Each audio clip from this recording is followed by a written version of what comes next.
On va parler, un déséquilibré agresse une femme dans la rue et la jette dans l'Isère. C'est moi. C'est bon, oui, c'est Amaury, c'est bon. Ouais, la pauvre a bien failli passer. Ça s'est passé en fait dans la nuit de vendredi à samedi, donc ce week-end, à Grenoble.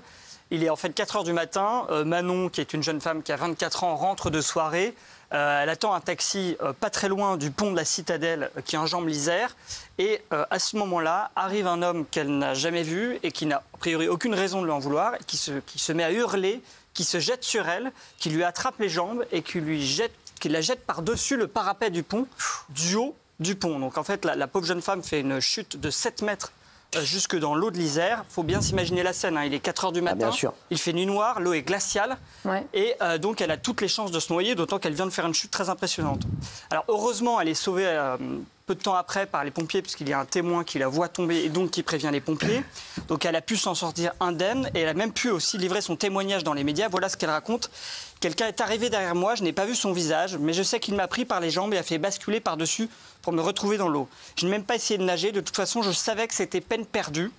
Et puis ensuite elle raconte qu'elle a attendu 20 minutes dans l'eau gelée, que les pompiers arrivent. Et d'ailleurs elle était en hypothermie quand ils sont arrivés. Et alors sur le profil de l'homme, j'allais dire, il n'y a qu'un fou qui peut réaliser un geste aussi fou. Et cet homme a tenu des propos totalement incohérents, il avait 32 ans. Quand les policiers sont arrivés, il s'est laissé faire. Et sa garde à vue a été levée parce qu'il avait des problèmes psychiatriques. Bien sûr. Ça, c'est une grosse question, ça aussi, ça que je me pose. Sur les fous, fous, pas fous, pour moi, il doit être en prison. Hein. Alors, il pourra peut-être être jugé. Il y a une enquête qui est ouverte pour tentative de meurtre. Ça, c'est insupportable, ça aussi. T'es fou, tu peux faire ce que tu veux. Non, t'es fou, tu vas être en prison comme tu veux. Je suis désolé, les mecs. Comme tout le monde, je suis désolé, les mecs. Ça, c'est insupportable d'entendre ça. Et pour moi, j'espère qu'il va passer beaucoup de temps en prison. Voilà. Au moins à l'hôpital. De toute façon, fou ou pas fou, il faut qu'ils soient en prison, quoi qu'il arrive. C'est insupportable. C'est un fou. Si c'est un fou, c'est les mecs. De toute façon, je vais vous dire, moi, je suis désolé. Fou, pas fou. Pour moi, il faut être complètement déjà déséquilibré, même quand on voit ce qu'il y a eu comme sur les meurtres de Philippines, de Lola. Pour moi, quoi qu'il arrive, c'est des déséquilibrés. Donc par définition, déjà, c'est des déséquilibrés. Donc dire c'est un fou, il est fou. Pour moi, tous ceux qui font ça sont des fous, quoi qu'il arrive. Et en plus, ce sont des gens dangereux. Donc en prison, terminé, et qui ressortent pas tout de suite, et qui ressortent même pas du tout. Merci. Jay-Z, on va parler de Jay-Z. Gilles Verdez, le rappeur accusé d'avoir violé une adolescente de 13 ans. Jay-Z, c'est le mec de Beyoncé. Oui. Donc il y a eu une plainte déposée dimanche au civil et il est accusé d'avoir violé cette adolescente en compagnie de P. Diddy qui lui-même est incarcéré actuellement avec 120 plaintes derrière lui de viol, agression sexuelle, exploitation sexuelle de mineurs. Donc ils sont accusés d'avoir violé conjointement cette adolescente. C'était le 7 septembre 2000 à la suite des MTV Video Music Awards. Donc la jeune fille de 13 ans n'est pas invitée à la cérémonie, mais elle a l'habitude de se greffer comme ça à des cérémonies pour lesquelles elle n'est pas invitée. Elle arrive à entrer et puis elle fait la connaissance du chauffeur de P. Diddy. Il lui dit « mais tu es exactement ce que P. Diddy recherche ». Donc à ce moment-là, elle va à la soirée, elle entre, elle signe un accord de confidentialité et puis elle voit des stars en train de se droguer, de boire de l'alcool. Elle boit un verre et à ce moment-là, elle se sent mal. Donc elle monte à l'étage dans une chambre, elle s'allonge sur un lit. Et là, elle dit qu'elle croise P. Diddy et Jay-Z qui lui disent « tu es prête pour faire la fête ». Et la soirée bascule dans l'horreur selon elle. Jay-Z la déshabille, il la tient, il la viole sous les yeux de P. Diddy et d'une autre femme célèbre dont le nom n'a pas été dévoilé. À ce moment-là, P. Diddy la viole à son tour.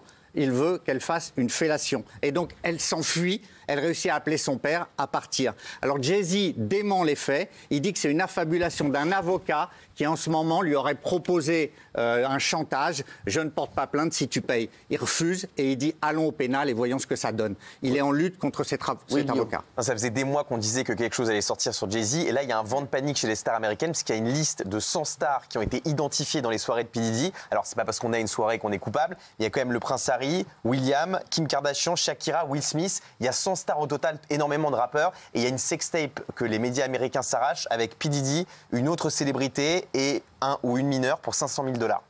Pour l'instant, elle n'est pas sortie encore, mais c'est terrible. C'est une affaire catastrophe. Catastrophe. Allez, Michel Marie, un joueur de poker braqué, qu'est-ce qui s'est passé? Ouais, incroyable cette histoire. C'est un Japonais qui a 24 ans. Il gagne il y a 2 mois $160 000 dans un concours de poker à Barcelone, un tournoi de poker à Barcelone. Il ramène cet argent, mais il est coincé pour rentrer au Japon par les douanes françaises. on n'a pas le droit d'avoir 160 000 $. Donc l'argent est saisi, mais il faut qu'ils puissent apporter la preuve de l'origine des fonds. En attendant, il retourne au Japon, il revient en France 2 mois plus tard pour récupérer son argent. Et ça, donc, ça se passait le 28 novembre. Il est aux douanes, il récupère les 160 000 €, les 160 000 $, et il prend un VTC pour aller à l'aérogare au numéro 2, là, le terminal 2 de Roissy, c'est immense. Et chemin faisant, il se fait braquer, le VTC se fait braquer par 5 hommes cagoulés armés. Il était balancé. Qui fracturent à coups de crosse les carreaux du VTC, qui arrachent le sac du joueur de poker japonais et qui s'en vont. L'histoire a une belle fin parce que, alors il y a quand même des questions qui se posent sur d'éventuelles complicités, évidemment, mais l'histoire a une belle fin en ce sens que le joueur japonais, est-ce qu'il avait prévu qu'il allait se faire braquer? J'en sais rien, je ne sais pas pour quelle raison, mais il a, dans son sac, il n'y avait que 1 000 €. Le sac qu'on lui a volé, il y a 1 000 €. Donc il a donné en fait un petit pourboire à ses braqueurs et le reste de l'argent était dissimulé un peu partout dans ses vêtements, dans ses poches, dans ses chaussures, etc., etc. Ah, il est fort, il est malin, c'est incroyable, il a senti le truc. Mais c'est vrai que ça pose la question de la complicité parce que peu de gens savaient. C'est sûr qu'il il sort c'est des scellés des douanes.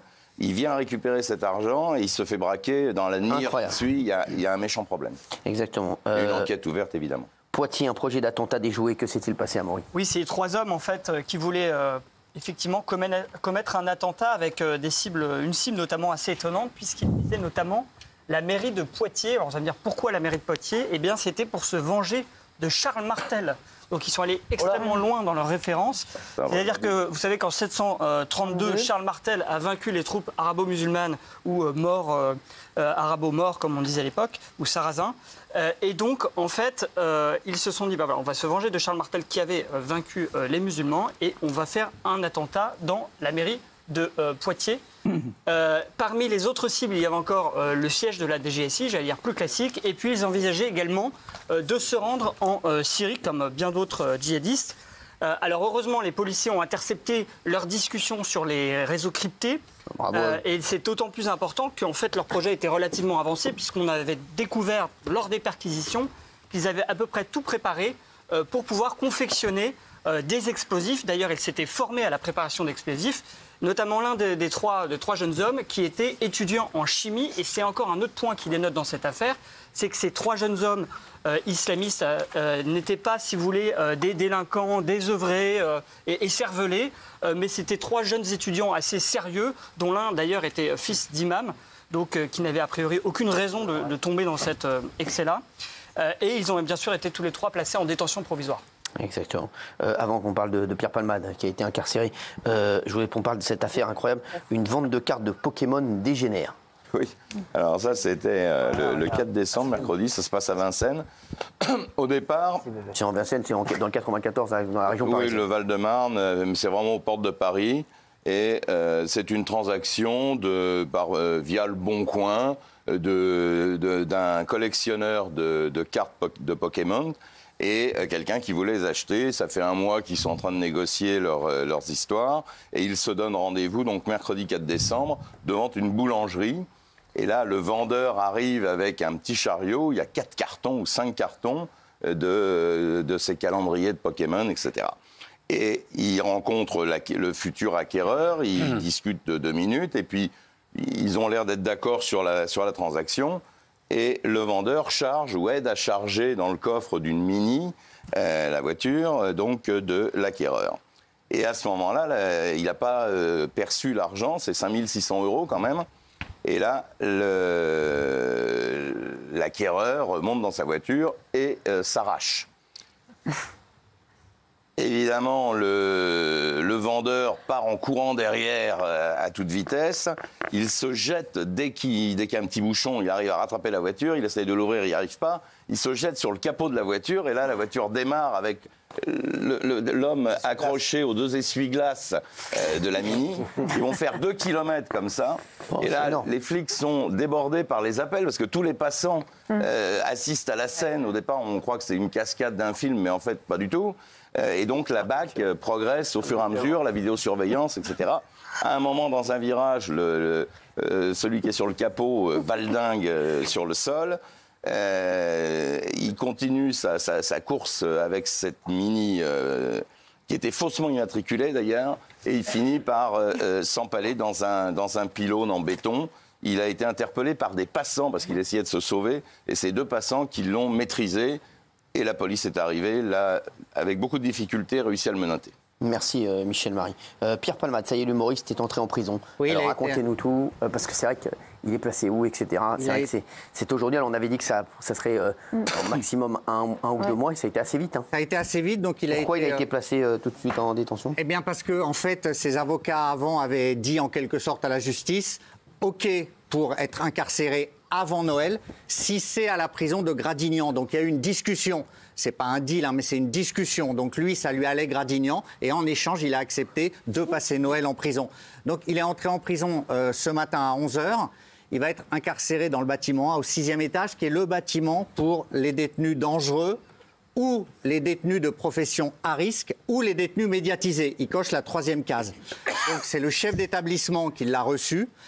Sa cellule a été repeinte il y a 2 semaines. Ce qui veut dire en fait que les infos qu'on donnait sur le fait que ce soit Gradignan, c'était prévu que ce soit Gradignan. Donc c'est une cellule neuve où il sera à l'isolement complet. Il ne verra personne, y compris dans les cours de promenade. Il ne verra personne parce qu'il y a 2 cours de promenade. Et Gradignan, ça lui convient parce que c'est près de l'addictologie du CHU de Bordeaux. Il peut se faire soigner. Donc ça lui convient totalement. Déjà, ses proches ont demandé des parloirs. Il aura le droit à des parloirs. Et maintenant, la question, c'est pour combien de temps? Donc il peut demander un aménagement de peine bientôt. Est-ce que ça lui sera accordé ou pas, pour être, par exemple, assigné à résidence, placé en semi-liberté ou avoir une liberté conditionnelle. Mais pour le moment, il est incarcéré pour 2 ans ferme. Et effectivement, Cyril, c'est arrivé assez vite par rapport à ce qu'on pensait. Voilà. Donc Gradignan, ça lui convient et il va continuer à se soigner. Ses proches voulaient surtout qu'il puisse continuer à se soigner contre ses addictions. Il est à l'isolement, il n'y a personne dans sa cellule. Hein. Il n'y a personne dans sa cellule. Il est à l'isolement, détenu médiatisé, il est à l'isolement et il ne croisera personne. Ah ouais, ni en promenade. Il y a 2 cours de promenade. Ouais. Il ne va croiser strictement personne. Il y a 2 cours de promenade, c'est alterné. Voilà, il ne va croiser personne. Rappelons que dans ces tels... Il va croiser quelqu'un? Non, personne. Dans ces tels, il y a des détenus dangereux, mais il n'y aura aucun contact entre les détenus et il ne croisera personne. Il ne croisera strictement personne. Non, mais c'est important de le dire. Ah oui. Très important. Allez, donc, voilà. Il y a des rumeurs qui disent qu'il croisera peut-être des gens, Gilles. C'était con, Fabien. Non, mais il faut rappeler quand même que sa sœur, la sœur de Pierre Palmade, habite Bordeaux. Oui. Lui, il vient d'acheter une petite maison à Bordeaux aussi. Donc je pense qu'il va refaire sa vie là-bas. Et les proches ont déjà demandé des parloirs dès aujourd'hui pour pouvoir le voir et ne pas le laisser seul. Parce que, oui, une des questions, c'était est-ce qu'il va pouvoir supporter la détention seul? Donc à l'isolement, mais avec des parloirs pour que des gens puissent lui rendre visite. Donc là, il va rester combien de temps là? On ne sait pas. Donc c'est théoriquement minimum. 2 ans.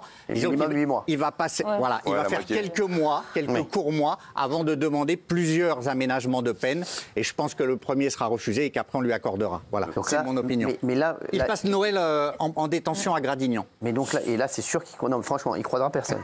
Il ne croisera personne. Non, mais franchement. Ni dans sa cellule, ni dans les cours de promenade. Voilà. Mais il va croiser sa famille. Et dans les douches et tout?